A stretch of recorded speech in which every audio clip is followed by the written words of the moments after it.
저는 만 30세가 되던 1997년도에 목사 안수를 받았습니다. 그때부터 제 뇌리에 늘 따라다니는 질문이 하나 있습니다. 그것은 나는 어떤 목사가 될 것인가 하는 것입니다. 또 제가 제 자신에게 내가 정말 되고 싶은 목사는 어떤 목사인가 라고 하는 의문입니다. 모든 사역을 마치고 은퇴하고 나서 사랑하는 성도님들이 저를 기억할 때 어떤 목사님이었다고 기억해 주기를 바라는가. 이것은 제가 하나님 앞에 늘 질문하고 또 제 자신을 돌아보는 내용이기도 합니다. 아픈 성도님들을 신방할 때가 있습니다. 간절히 기도합니다. 그렇게 진심을 담아서 기도하고 나면 그 질병이 치유가 되고 금방 회복된다면 얼마나 기쁘겠습니까? 하지만 하나님은 저에게 그러한 신유의 은사는 주시지 않으셨습니다. 또 탁월한 설교자가 되어서 전국 이곳저곳으로부터 초청을 받아 하나님의 말씀을 전하고 또 하나님의 말씀을 전할 때마다 눈물을 흘리고 심령이 깨어져서 회개하는 구원의 은총이 일어난다 그러면 이 설교자로서 얼마나 가슴 벅찬 뿌듯함이겠습니까? 그러나 저는 이러한 은사도 받지 못했습니다. 하나님은 저에게 그저 소박하고 그저 아무거나 잘 먹고 또 잘 자고 그저 다양한 사람들과 잘 어울릴 수 있는 평범한 능력만을 주셨습니다.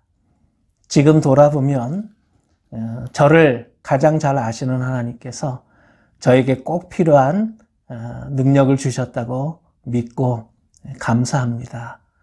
저는 참 행복한 목사입니다. 나같이 부족하고 연약한 죄인을 하나님께서 지금도 사용하고 계신다. 내가 쓰임받고 있다. 이런 생각을 할 때마다 하나님께 얼마나 감사한지 모릅니다. 현대인들의 싸움은 집중력 싸움이라고 말할 수 있습니다. 무슨 일을 하든 공부를 하든 비즈니스를 하든 집중력이 탁월한 사람이 결국 그 분야에서 승리하게 되는 것을 보게 됩니다. 이것을 우리 신앙생활에 적용한다 그러면 하나님께 집중하는 사람이 신앙생활에 승리할 수 있다는 것입니다.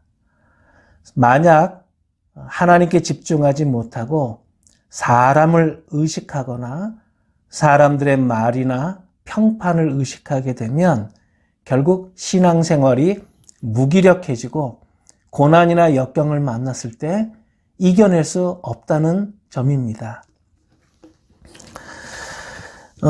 예수님은 오늘 본문을 통해서 우리에게 말씀합니다.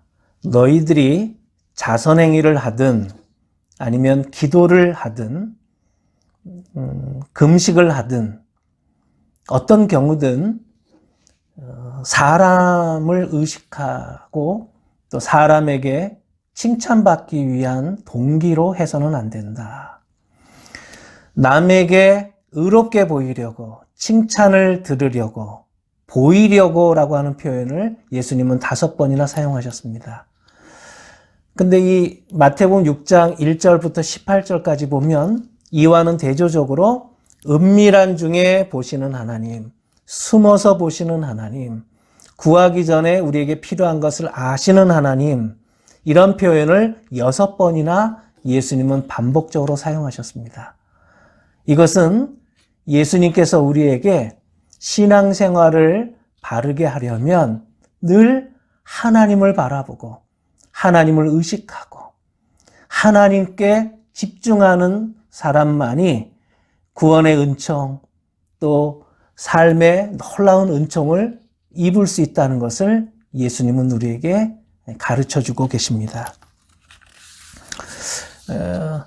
설교자 가운데 찰스 스펄전 목사님만큼 많은 설교집을 내고 또 전 세계를 누비며 많은 설교를 했던 분이 아마 적을 것 같습니다. 그런데 이렇게 탁월한 설교자였던 찰스 스펄전 목사님도 어느 날 주일날 설교를 하고 내려왔는데 그야말로 죽을 쓴 날이 있었다고 합니다. 얼마나 부끄럽고 얼마나 성도들에게 미안하고 그랬는지 쥐구멍이라고 있으면 들어가고 싶었던 것 같습니다. 이 찰스 스펄전 목사님이 그날 밤에 하나님 앞에 간절히 기도했다고 합니다. 하나님은 무에서도 유를 창조하실 수 있는 하나님이오니 오늘 이렇게 제가 비록 죽을 썼지만 이렇게 형편없는 기도를 하나님 축복해 주옵소서. 그렇게 간절히 가난한 심정으로 기도를 했다고 합니다. 그리고 어느 날은 밤에 자다가 깨어서 그 한밤중에도 이런 기도를 드렸다고 합니다. 그렇게 한 주간을 보내고 그 다음 주일은 그야말로 잘 준비된 설교, 본인이 생각해도 이것은 참으로 좋은 설교다, 이렇게 뿌듯하게 여기는 설교를 청중들에게 했다고 합니다. 아니나 다를까 예배를 마치고 성도님들이 목사님 오늘 너무너무 은혜 많이 받았습니다, 칭찬을 많이 해주었다고 합니다. 그런데 문득 이 스펄전 목사님 마음에 이런 생각이 들더랍니다. 내가 지난 2주 동안에 했던 이 설교가 어떤 결과를 낳았을까 좀 알아보고 확인해보고 싶다는 생각이 들더랍니다. 그래서 목사님은 이 2주 동안 예배에 참석했던 성도님들 한 분 한 분께 이것을 여쭤보았다고 합니다. 그런데 그 결과가 너무나도 충격적이었습니다. 스펄전 목사님이 죽을 썼다고 생각했던 그날 그 설교를 듣고 예수님을 영접한 사람이 무려 41명이나 되었습니다. 반면 그 다음 주일 참으로 좋은 설교, 그 설교를 듣고 회심한 사람은, 예수님을 영접한 사람은 단 한 사람도 없었다는 사실입니다. 이것을 통해서 목사님은 깨달은 것입니다. 사람이 최선을 다하되 성령님의 역사가 아니면 사람의 마음을 변화시킬 수 없구나라고 하는 사실입니다.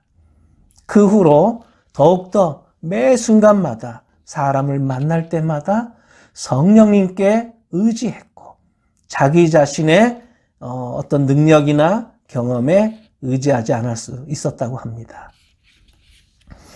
우리가 이렇게 전도를 하다 보면 이런 경험을 참 많이 합니다.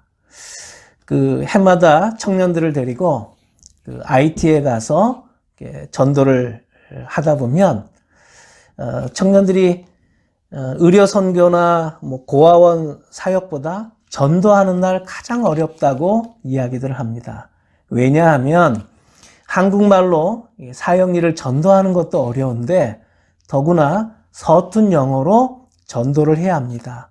그러면 옆에 있는 그 헤일이 IT 청년이 그것을 또 끄레오로로 통역을 해줍니다.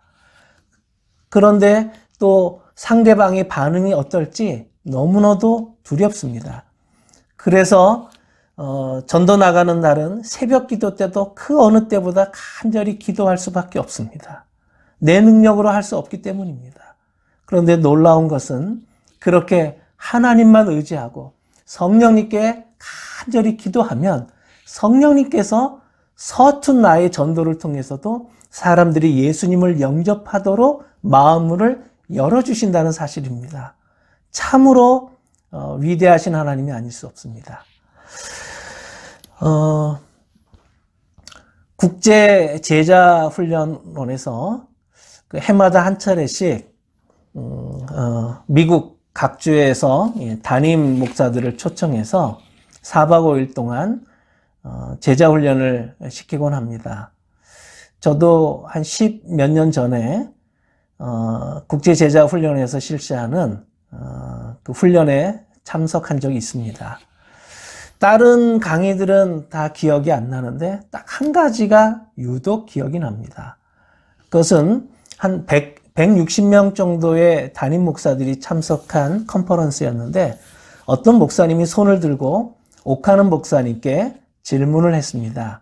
목사님, 교회에서 이렇게 제자훈련 잘 시키고 또 사역훈련도 시키고 나서 중직자를 세울 때 목사님이라면 어떤 분을 세우시겠습니까? 또 목사님 사역을 도울 동역자들을 선발할 때 목사님은 그 인사 기준을 어디에다 두십니까? 이렇게 질문을 던졌습니다. 옥하는 목사님은 잠시 이렇게 생각하신 후에 이렇게 대답을 하셨습니다. 글쎄요, 제가 40여 년 목회하는 동안 하나님께서 워낙 다양한 사람들을 부르시고 사용하시는 것을 보았기 때문에 지금도 어떤 사람을 선택해야 되겠다라고 하는 기준은 참 말하기가 어렵습니다. 그런데 한 가지 지금 돌아보고 나면 함께 동역하면서 참 힘들었던 사람은 있습니다. 그것은 예수님을 영접하고 나서도 복음을 듣고 나서도 깊은 열등감이 치유되지 않았던 분들이 간혹 있었습니다. 예수님이 나를 위해서 십자가에서 죽기까지 하셨는데 그 피 묻은 복음의 그 사랑을 받고 나서도 열등감이 치유되지 않은 분들은 어떤 위기 상황이 닥치면 공동체를 참 어렵게 하는 것을 경험했습니다. 이런 얘기를 해주셨습니다. 그때 저는 이민 목회자로서 참 많은 고민이 해소되는 것을 느꼈습니다. 예수님은 우리 안에 있는 상처나 열등감을 치유해 주시는 분입니다. 우리가 왜 남들한테 이렇게 잘 보이고 싶고 또 예쁜 모습을 보이고 싶고 또 잘했다 라는 이런 인정을 받고 싶어 할까요? 그 이유는 아마도 우리 안에 아직도 치유받지 못한 열등감이 남아있기 때문은 아닐까요? 사실 우리는 어릴 적 부모님으로부터 많은 칭찬을 받고 성장하지는 못했습니다. 그저 혼나지 않아도 다행으로 여겼지요. 하나님은 우리가 능력이 탁월하기 때문에 우리를 부르신 것이 아닙니다. 마음씨가 곱고 착하기 때문도 아닙니다. 내가 남들보다 더 부지런하거나 봉사를 열심히 하기 때문도 아닙니다. 하나님은 남들보다 더 형편없고 보잘것없는 우리를 불쌍히 여겨주셨고 사랑해 주셨고 은혜를 채워주십니다. 때문에 우리는 늘 이 사실을 기억하고 병약하고 부족한 나도 하나님이 늘 따뜻하게 사랑해 주신다는 이 믿음을 늘 간직하며 살아야 행복할 수 있습니다. 우리가 신앙이 미숙한 단계에서 성숙한 단계로 가려면 무엇이 필요할까요? 사람들의 말에 휘청거려서는 안 됩니다. 누가 나에게 칭찬을 해준다고 막 좋아하고 또 누가 나에게 좀 듣기 싫은 말, 또 비판하는 말을 좀 한다고 해서 막 의기소침해지고 이래서는 우리가 성숙한 신앙으로 나아갈 수가 없습니다. 혹시 누가 나에게 칭찬을 해주더라도 그냥 허허허 웃어 넘기고 누가 나에게 좀 비판적인 말을 하더라도 그렇지요 라고 하면서 그냥 허허허 웃어 넘길 수 있다면 그 사람은 요동하지 않을 것입니다. 우리가 그렇게 하는 이유는 신앙의 뿌리를 하나님과 나와의 관계에 뿌리를 내렸기 때문입니다. 성숙한 신앙의 단계에서 좀 보다 원숙한 신앙의 단계로 가려면 무엇이 필요할까요? 그것은 나의 부족함을, 나의 약점을 드러낼 수 있어야 합니다. 나의 연약함을 도리어 자랑하는 것이지요. 그래야만 하나님의 은혜를 우리가 드러낼 수가 있기 때문입니다. 우리는 나의 좋은 면, 나의 예쁜 면, 사랑스러운 면, 또 유능한 면만을 보여주려고 하는 그런 경향이 있습니다. 그러나 하나님은 나의 추하고 보잘것없고 또 반복적인 죄를 저지를 수밖에 없는 나의 그런 부족한 면을 하나님은 이해하시고 사랑해 주시는 분입니다. 원숙한 신앙의 단계에서 이제 가장 높은 프로페셔널적인 전문가적인 단계, 그야말로 생애를 던져 헌신적인 제자가 되려면 무엇이 필요할까요? 그것은 나의 무가치함을 인정하면 됩니다. 날마다 나는 그저 무익한 종입니다. 나는 쓸모없는 종입니다. 나는 하나님께 자격 없는 죄인입니다. 나는 죄인들 중에서도 두목에 해당됩니다. 이것을 고백하며 사는 것입니다. 신앙의 깊이가 조금 깊으면 사람들이 자서전을 쓰고 싶어 합니다.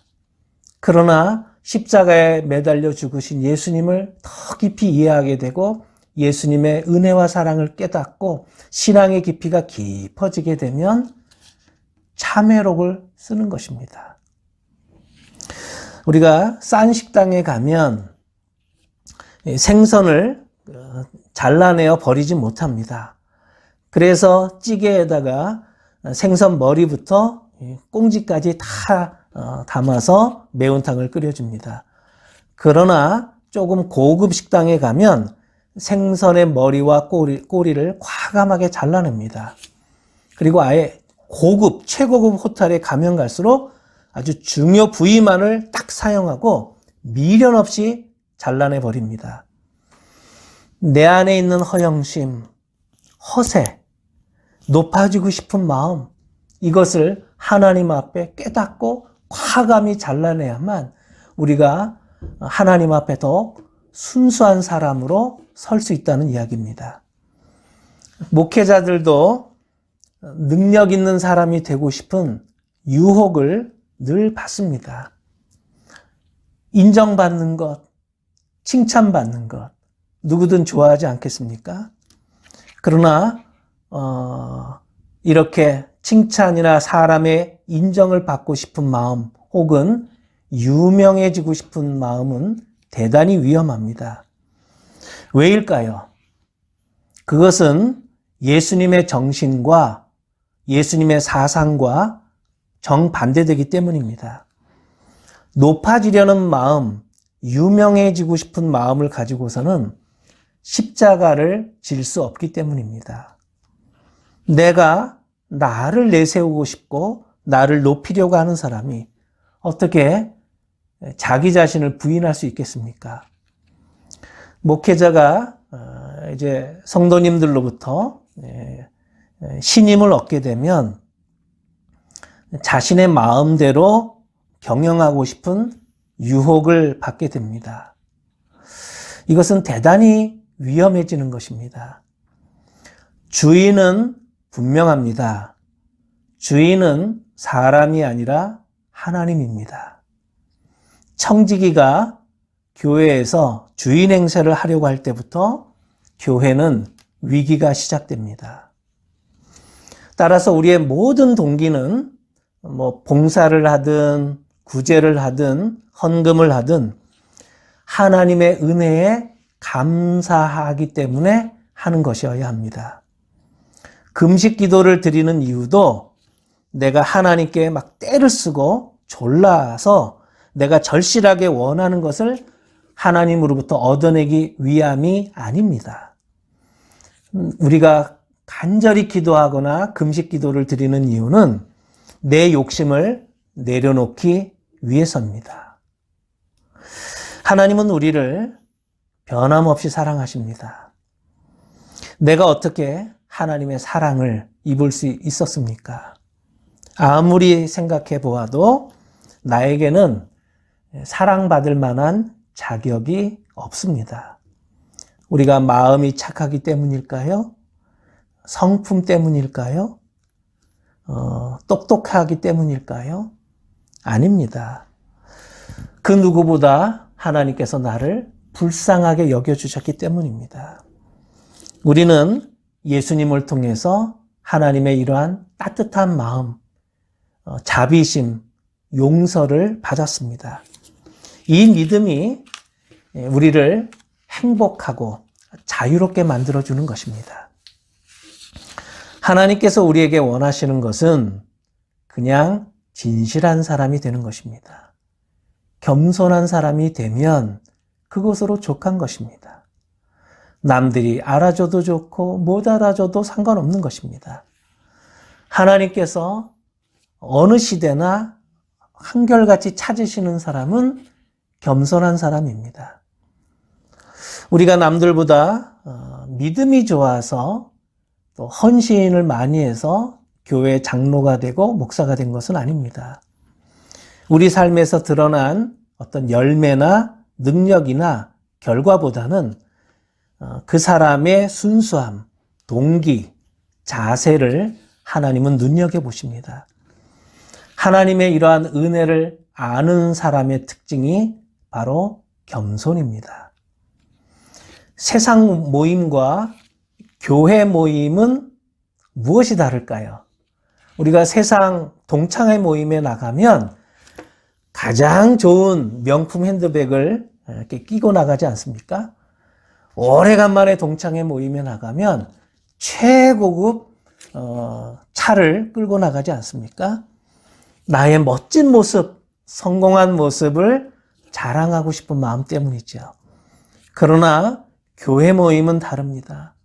우리가 구역 모임을 하든 소그룹 모임을 하든 나의 가장 추한 모습, 내가 지난 한 주간 어떤 실수와 죄를 범했는지 그것을 간증하는 모임이 되어야 합니다. 나의 연약한 모습을 그저 가감없이 드러내고 간증할 때 성령님께서 역사하셔서 우리의 상처를 치유하시고 우리를 회복시키시기 때문입니다. 여러분 혹시 대표 기도를 잘 드리고 싶으십니까? 대표 기도를 잘 드리는 방법을 하나 알려드릴까요? 하나님, 교회 장로라고 하는 제가 어젯밤 아내와 대판 싸웠습니다. 제가 이혼당할지도 모릅니다. 하나님, 이런 저를 불쌍히 여겨 주시옵소서. 혹시 이 자리에 있는 우리들 가운데 저처럼 가정이 위태로운 사람이 있다면 하나님 불쌍히 여겨 주시옵소서.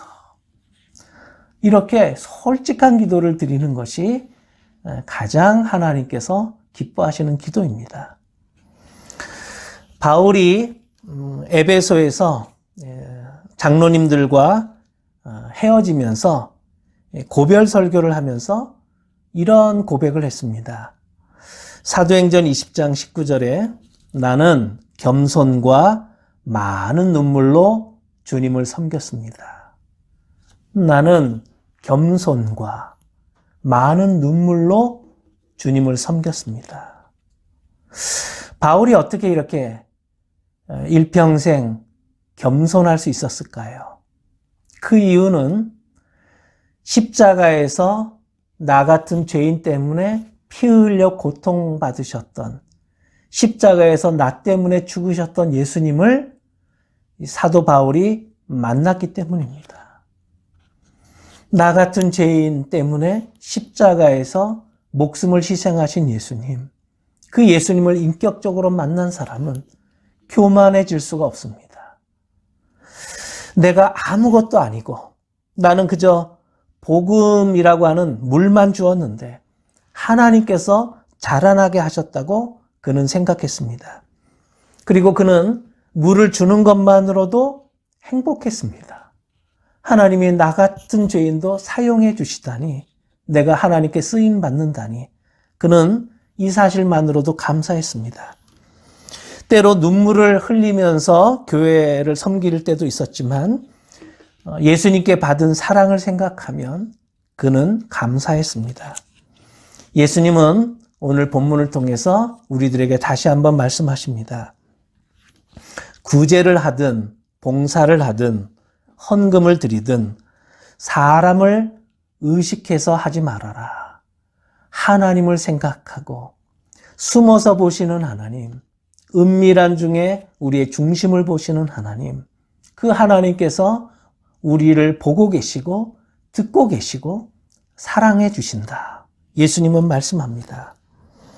우리는 오른손이 하는 일을 왼손도 모르게, 그러나 주님과 나만이 아는 비밀, 주님과 나만의 관계, 주님과 나만이 아는 기쁨, 은혜로 이 일을 묵묵히 감당해야 할 것입니다.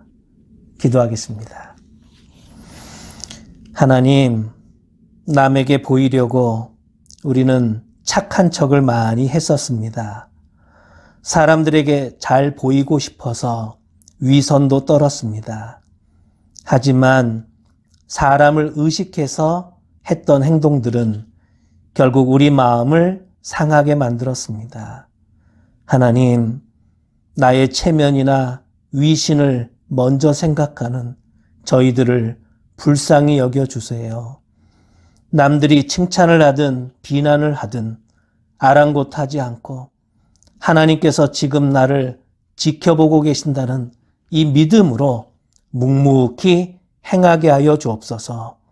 그리하여 결과가 좋더라도 교만해지지 않게 해주시고 혹 결과가 나쁘더라도 낙심하지 않게 하여 주옵소서. 우리가 건강하든 병약하든 한결같이 저희를 사랑해 주시니 감사합니다. 사람의 마음을 움직이시는 성령님께서 저희의 마음을 꽉 붙잡아 주시고 세월이 갈수록 겸손한 사람으로 만들어 주세요. 예수님의 이름으로 기도합니다. 아멘.